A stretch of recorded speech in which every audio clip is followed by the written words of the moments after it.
everybody. Hope everyone's having a happy weekend.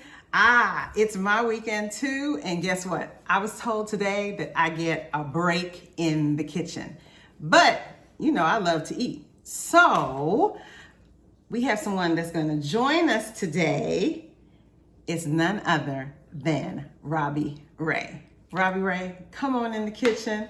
Welcome to the place of recipes, tips, and tricks with Chef KT. So, because I always say cooking, number one ingredient is love, my sweetheart here today is going to take over. And what exactly are you going to be making today? We're going to be having golden brown fried chicken. Yes! And his golden brown fried chicken is like none other. Why do they call it golden brown though? Because it's golden brown and it's very tasty. Golden brown, not 10 shades of brown and not 10 shades of black. No. The color of the chicken is consistent and crispy through and through. We remove the bone, so you only get the thigh. You can use thigh, breast, and even leg. But when you're doing the leg, you're using you're keeping the bone in. But I like the thighs. You can take the bone out, and when you take the bone out, you still keep the bone. You can fry that because meat is still left on it. You don't want to throw anything away. So you fry that as well, but the main part is going to be the thigh that you debone from the chicken. So that means that we're going to get some tips and some tricks on deboning. Mm-hmm. Okay, fantastic. And then we're going to understand exactly how do you get every single piece to be golden every single time. That's going to be the test. All right, well, we're here with who I would like to refer to as the best. So with that being said, let's go ahead and let's get started. Okay, the deboning process. What we strive to do is take as much meat off as possible from the bone. But even after you take the bone out, there's a lot of meat left on the bone, so we're not going to waste that meat. It's still going to be cooked at a later time.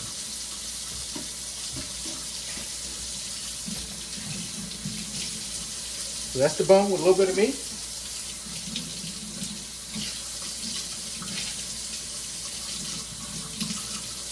And that's the full thigh with the chicken and the skin. And you continue this process. One good thing about this, when you're doing it like this right here, it saves a lot of time as far as cooking because the bone has been removed. It takes more time to cook chicken with the bone in. So I'm not concerned about how much meat is left. I try and get most of the meat off of the bone. Anything left over is still going to be used. It will not be wasted. It's like in some other countries where they will gut and kill an animal, and they waste nothing, including the blood. But this right here, this meat that's left on the bone, will not be wasted. It'll be eaten as well. It'll be just as tasty as golden fried.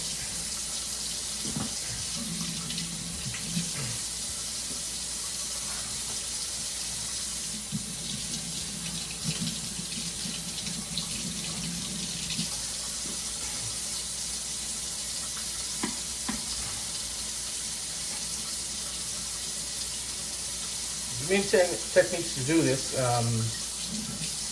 At the rendering plant, they have machines that do this, but when they use the machines, they waste a lot of meat.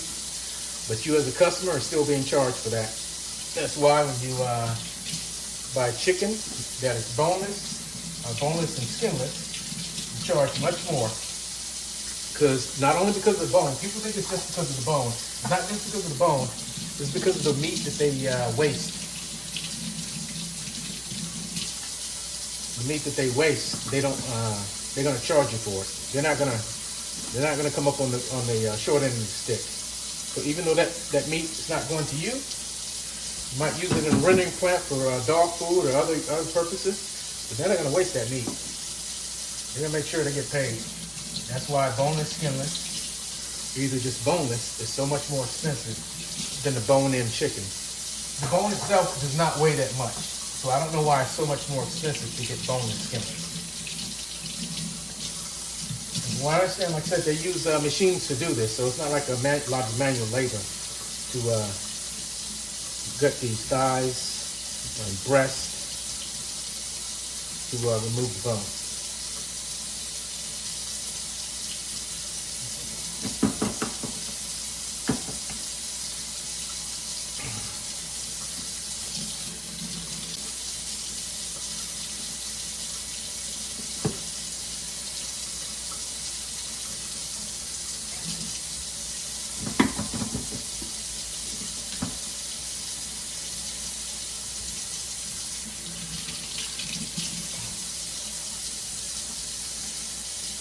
Even on the thigh, skinless part, you'll be left with a little bit of gristle unless you take the time to cut it off. But it's, like I said, it's very time consuming. I don't do it, I just nibble around it. If you're making a chicken sandwich with the bun, what you can do is take your time and cut the gristle completely out, and you can have a nice crispy chicken sandwich.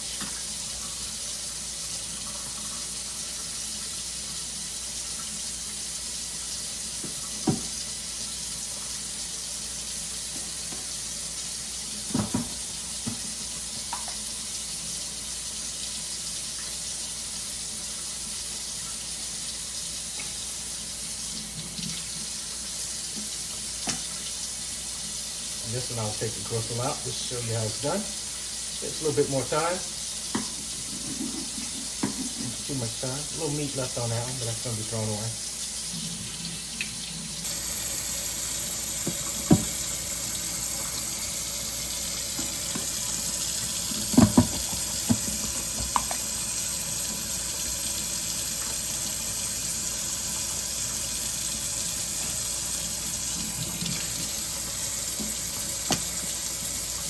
And this one I'll take the gristle out just to show you how it's done. Takes a little bit more time.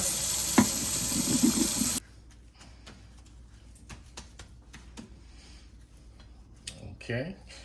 You don't want the chicken sopping wet because it's going to make the batter very soggy. So I take up as much moisture as possible. It's going to remain moist. You never get 100% of moisture out. Why is that important? That's fine. Because when you put it in the bag, I'm going to do a shake, basically a shake and bake with the fry. When you put it in the bag, it's going to gum up the flour or whatever seasoning you're using. And we do not want gummy batter. We don't. Once the batter gets gummy, you have to change the batter. You have to throw it out because it just becomes one big blob. Yuck. We know that it is so important that we make sure that we wash our chicken. We're going to turn that around. And we dried it once. And this chicken, we're going to try it again. So once you've moved your chicken around in your vinegar or lemon, we're going to go ahead and we're going to rinse all of this off.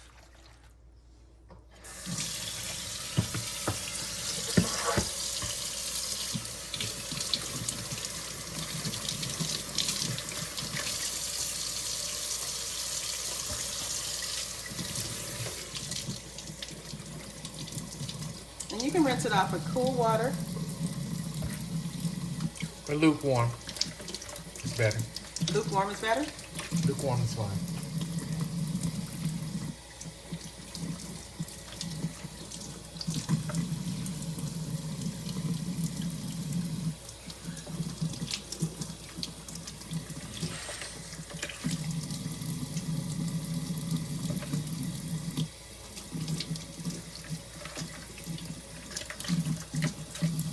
Get any gummy residue, and the vinegar or lemon will help get all that residue off of your chicken.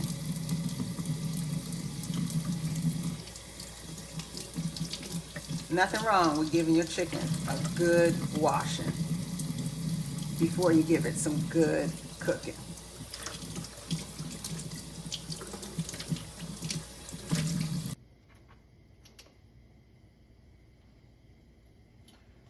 Okay, we're gonna bring our vegetable oil. I always go up a little bit high and break it down. Once that grease starts to tremble, I turn it down to low. And while I'm setting it low, grab my all-purpose flour and add the seasoning of your choice. Seasoning of the day is garlic salt, Lowry's. You can season to taste. I like a strong flavor. You can go light. It also helps if you have high cholesterol and a low salt diet. You can use imitation salt or just use a little bit. Give it a nice whiff. See if I can smell the garlic coming out. Like I said, I like mine heavy. I like the flavor to hit them taste buds.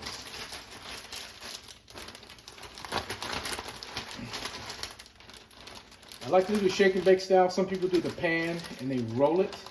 When you do the shake and bake, every nook and cranny of the chicken is battered.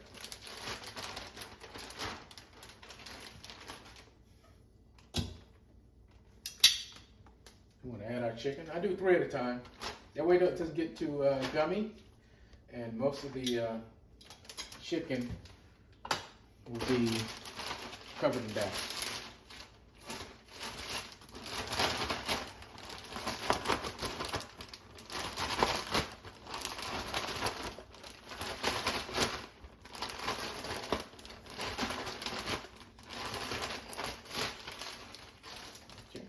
These are ready to go. And I want to check my oil.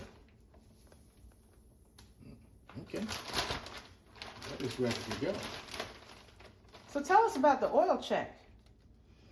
Well, what you do is once the flour fizzles out, if it just drops to the bottom, no fizzle, that means the grease is not ready.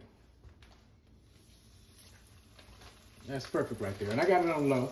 As I put more and more chicken in, it's going to drop the temperature of the oil. So I'm going to have to kick the temperature up. Right now I'm on a low medium setting.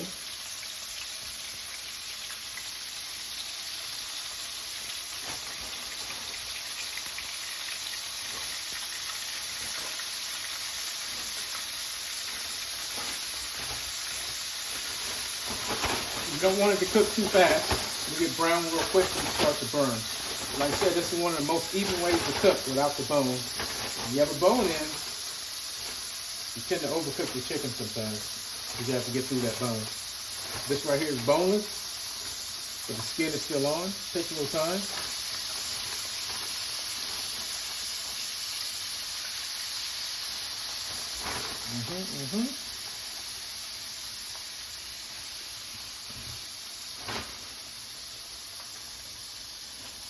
First batch that is ready to go.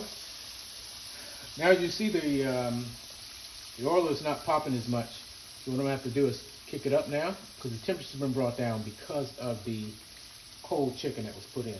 So I'm gonna go with a medium high right now. And let that simmer for a while, come back and I'll check it and then flip it. You do 1 flip or 2 flips?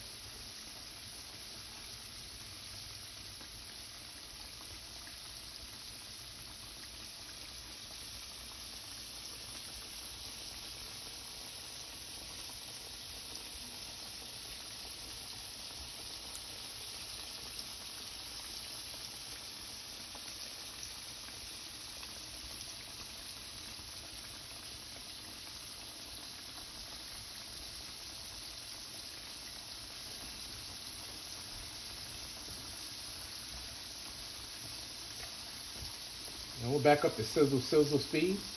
We're gonna let this cook for about 8 minutes on this side. Then we're gonna flip the chicken.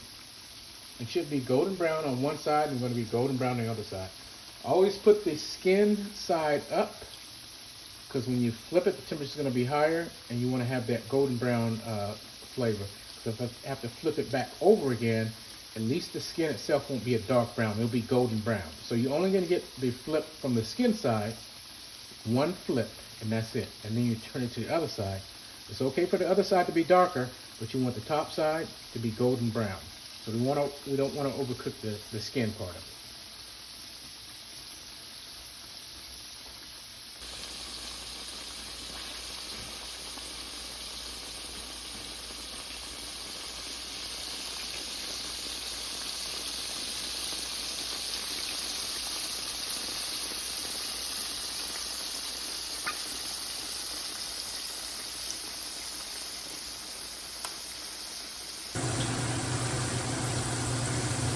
Right, after about 6 to 8 minutes, this will set for 8 minutes. Flip the chicken.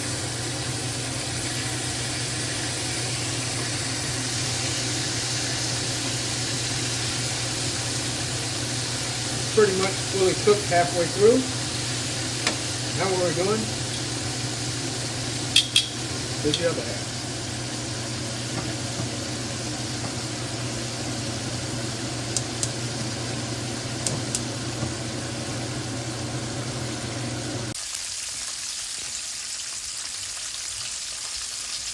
Okay, we're good to go after about 6 to 8 minutes. We'll give it a check. Yes, golden brown, through and through.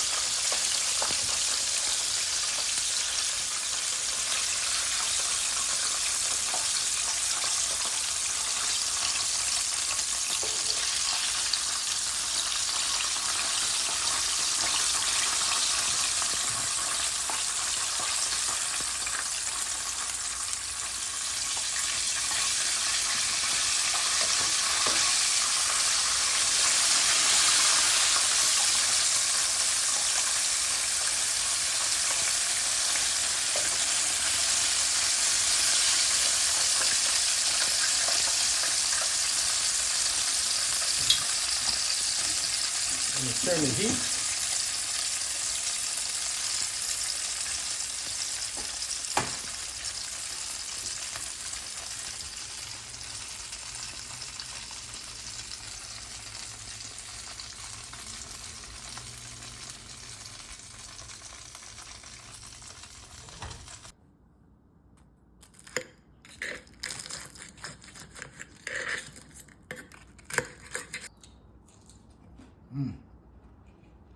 Golden brown. Better than the franchise. It's good chicken.